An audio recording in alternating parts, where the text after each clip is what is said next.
What was the Battle of Bosworth? Was it a turning point in English history? The Battle of Bosworth, fought on August 22, 1485, was one of the most decisive engagements in English history, marking the conclusion of the Wars of the Roses and the beginning of the Tudor dynasty. This battle not only determined the fate of the English crown, but also symbolized the end of the medieval period and the emergence of a more centralized monarchy. The victory of Henry Tudor over King Richard III brought an end to a prolonged civil war that had ravaged England, leading to significant political, social, and cultural changes in the country. Let us explore the background of the Wars of the Roses, the key figures involved in the Battle of Bosworth, the events of the battle itself, and its aftermath, shedding light on why this battle remains a pivotal moment in English history. Background: the Wars of the Roses. The Wars of the Roses were a series of dynastic conflicts that took place between 1455 and 1487, involving two rival branches of the royal house of Plantagenet, the House of Lancaster, represented by a red rose, and the House of York, symbolized by a white rose. These wars were driven by deep-seated rivalries within the English nobility, compounded by weak leadership and economic challenges. The root of the conflict can be traced back to the reign of King Edward III, whose numerous sons founded competing branches of the royal family, each vying for control of the throne. The initial cause of the wars was the perceived illegitimacy of the Lancastrian rule under Henry VI, a king plagued by bouts of mental illness and an inability to effectively govern the country. His ineffectiveness created a power vacuum, which Richard, Duke of York, sought to fill. Richard's claim to the throne was based on his descent from Edward III through both his parents, making him a formidable contender for the crown. His challenge to Henry VI's authority led to the outbreak of open conflict, starting with the First Battle of St. Albans in 1455. The wars saw several key battles, including the Battle of Towton in 1461, which was one of the bloodiest battles fought on English soil. Towton resulted in a decisive victory for the Yorkists, and Edward IV, Richard of York's son, ascended to the throne, bringing a temporary period of stability. However, this peace was short-lived, as internal dissent and external pressures continued to destabilize the kingdom. The death of Edward IV in 1483 reignited the conflict, particularly after his brother, Richard III, seized the throne under controversial circumstances. Richard III's rise to power was marred by the mystery surrounding the disappearance of his nephews, Edward V and Richard, Duke of York, who were imprisoned in the Tower of London and never seen again. This incident, known as the Mystery of the Princes in the Tower, cast a dark shadow over Richard's reign, leading to widespread suspicion and discontent among the nobility. It was against this backdrop of political intrigue and instability that Henry Tudor, a relatively obscure claimant to the throne with Lancastrian ties, decided to challenge Richard III's rule. Henry Tudor's claim to the throne was tenuous, based on his descent from John of Gaunt, the third son of Edward III, through an illegitimate line that had been legitimized by Parliament. Despite his weak claim, Henry was able to garner significant support from key nobles who were dissatisfied with Richard's rule, as well as financial and military backing from the French king. Henry's campaign to claim the throne culminated in the Battle of Bosworth, where the fate of the English crown would be decided. Key figures in the Battle of Bosworth. The Battle of Bosworth was not just a military engagement but a clash of personalities, each driven by ambition, loyalty, and the pursuit of power. The key figures involved in the battle played crucial roles in determining its outcome, and their actions have been immortalized in history. Richard III, the last king from the House of York, was a seasoned military leader and a skilled administrator. He had ascended to the throne in 1483 after the death of his brother, Edward IV, under circumstances that were widely regarded as dubious. Richard's reign was marked by his efforts to consolidate power and secure his position as king, but his reputation was tainted by the disappearance of the princes in the Tower, who were widely believed to have been murdered on his orders. Despite his controversial rise to power, Richard was a capable ruler with a strong following in the north of England, where he had established a power base during his brother's reign. Richard's forces at Bosworth were composed of loyal northern soldiers and mercenaries, estimated to number between 10,000 and 15,000 men. His army was well equipped and experienced, and Richard himself was prepared to lead his troops into battle. His strategy was straightforward. He sought to overwhelm Henry Tudor's smaller and less experienced force with a direct assault, hoping to crush the rebellion before it could gain momentum. Henry Tudor, in contrast, was an outsider with a tenuous claim to the throne, having spent much of his life in exile in Brittany and France. Despite his lack of experience and his relatively small force of between 5,000 and 8,000 men, Henry was able to attract the support of several disaffected nobles and foreign allies, who saw in him a chance to restore the Lancastrian line to the throne. Henry's forces were a mix of loyal Welsh supporters, French mercenaries, and English nobles who had defected from Richard's cause. Henry's key ally was Lord Stanley, also known as Thomas Stanley, who was Henry's stepfather. Stanley's role in the battle was pivotal, as he commanded a force of around 6,000 men that could tip the balance in favor of either side.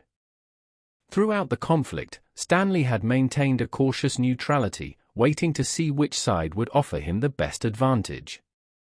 His decision to support Henry at the crucial moment of the battle would prove decisive in determining the outcome. Other notable figures included John de Vere, Earl of Oxford, who was one of Henry's most trusted commanders. De Vere had been a loyal Lancastrian throughout the Wars of the Roses and had played a key role in organizing Henry's forces for the battle. His tactical acumen was instrumental in securing the victory. On Richard's side, the Duke of Norfolk was one of the king's most loyal supporters and commanded a significant portion of the royal forces. His death during the battle symbolized the collapse of Richard's cause. Each of these figures brought their own motivations, strengths, and weaknesses to the battlefield. Their actions, decisions, and betrayals were not just military maneuvers but were deeply rooted in the complex web of loyalties and enmities that characterized the Wars of the Roses. Their roles in the Battle of Bosworth would determine the fate of the English crown and the future of the kingdom. The Battle of Bosworth, Events and Strategies. The Battle of Bosworth took place on the morning of August 22, 1485, near Market Bosworth in Leicestershire. It was a decisive engagement that saw the forces of Richard III, the last king from the House of York, pitted against those of Henry Tudor, a claimant to the throne with Lancastrian ties. The battle was fought on a site that would become one of the most famous battlefields in English history, with both sides vying for control of the kingdom. Richard III commanded an army that was numerically superior to Henry's, with estimates suggesting that Richard's forces numbered between 10,000 and 15,000 men. His troops were primarily composed of northern soldiers, who were fiercely loyal to the king, as well as mercenaries hired to bolster his ranks.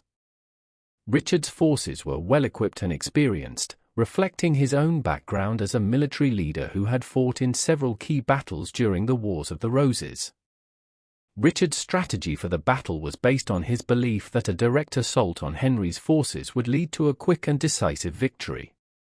He positioned his troops on Ambion Hill, a strong defensive position that gave his army the advantage of higher ground. From this vantage point, Richard intended to launch an overwhelming attack on Henry's smaller and less experienced force, crushing the rebellion before it could gain momentum. Henry Tudor's army, by contrast, was significantly smaller, with estimates ranging from 5,000 to 8,000 men. His forces were a mix of loyal Welsh supporters, French mercenaries, and English nobles who had defected from Richard's cause. Henry's strategy, developed with the advice of his commanders like the Earl of Oxford, was more cautious. Aware of his numerical disadvantage, Henry relied on the possibility of defections from Richard's camp and the strategic importance of Lord Stanley's forces, which had yet to declare for either side. As the battle commenced, Richard ordered his forces to descend from Ambion Hill and engage Henry's troops on the plain below. The initial clashes were fierce, with both sides suffering heavy casualties. Richard's forces began to gain the upper hand due to their superior numbers and the effectiveness of their archers and cavalry. However, the battle's turning point came when Richard, in a bold move, decided to target Henry Tudor directly. Seeing Henry somewhat isolated with his personal guard, Richard led a charge across the battlefield, hoping to kill Henry and end the battle in one decisive blow. This move was both courageous and risky, showcasing Richard's willingness to personally lead his troops and his belief that the battle could be won by sheer force of will. As Richard's charge neared Henry's position, Lord Stanley made his crucial decision. Until this moment, Stanley and his men had remained on the sidelines, observing the battle. Stanley's loyalty had been uncertain throughout the conflict, as he had ties to both Richard and Henry. However, seeing the opportunity to decisively influence the outcome, Stanley's forces joined the battle on Henry's side, attacking Richard's flanks. This intervention was devastating for Richard's troops, who were caught off guard and quickly overwhelmed.